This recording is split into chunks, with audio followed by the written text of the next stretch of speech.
Tu n'es pas ma fille, ta mère est morte. Après la mort de ma femme, j'ai expulsé sa fille de la maison. Je m'occupais de cette fille par responsabilité, pas par amour. Mais 10 ans plus tard, j'ai reçu un appel m'invitant à l'inauguration d'une galerie. La voix à l'autre bout du fil lança une phrase comme une aiguille de glace qui se planta dans mon cœur. Après la mort de votre femme, vous avez expulsé sa fille de la maison. Le lendemain, l'exposition avait lieu dans une galerie aménagée dans une ancienne usine. Dès que je suis entré, une jeune assistante en robe noire et lunettes à monture dorée m'a accueilli. « Bonjour monsieur, je serai votre hôtesse aujourd'hui. » Ses yeux portaient une certaine complexité alors qu'elle me guidait au fond de l'exposition. Les œuvres sur les murs avaient un style uniforme et intense, toutes des métaphores sur la maison. Le premier tableau s'intitulait « La lumière du vestibule ». La toile montrait un vestibule la nuit, une lumière jaune chaude éclairant une moitié de carreau au sol. Dans un coin se trouvait une paire de chaussures en toile blanche usée,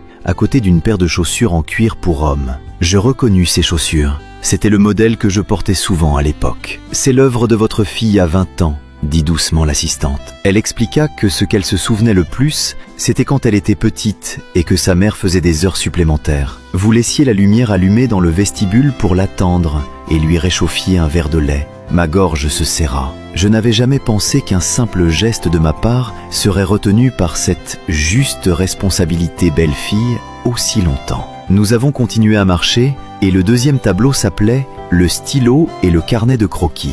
Dans la peinture, un stylo argenté décoloré était inséré en biais dans un carnet de croquis avec une esquisse floue d'une famille de 3. Je reconnus ce stylo. C'était un cadeau que j'avais offert à ma belle-fille pour notre premier anniversaire de mariage. Je ne me rappelais même plus ce que j'avais dit à l'époque. « Elle gardait toujours ce stylo », dit la voix de l'assistante avec un tremblement. Mes pas se firent plus lourds. Les prochaines œuvres semblaient raconter l'histoire de la vie de ma belle-fille après qu'elle ait été expulsée. La fenêtre de l'hôpital montrait une fille dans un lit d'hôpital, regardant un coin du ciel dehors, les coups de pinceau tremblants, les couleurs sombres et ternes. Le portrait de famille inachevé avait le portrait de ma femme au centre, avec l'image de la petite fille à droite. L'espace réservé à l'homme était toujours vide. « Elle vous attendait toujours, monsieur. » L'assistante me tendit un carnet de croquis très usé. C'est son journal intime. Avant de mourir, elle a dit qu'elle voulait que vous le lisiez. Je feuilletai le carnet en tremblant. Il n'y avait pas de mots élégants, seulement des notes fragmentées et des croquis. Aujourd'hui,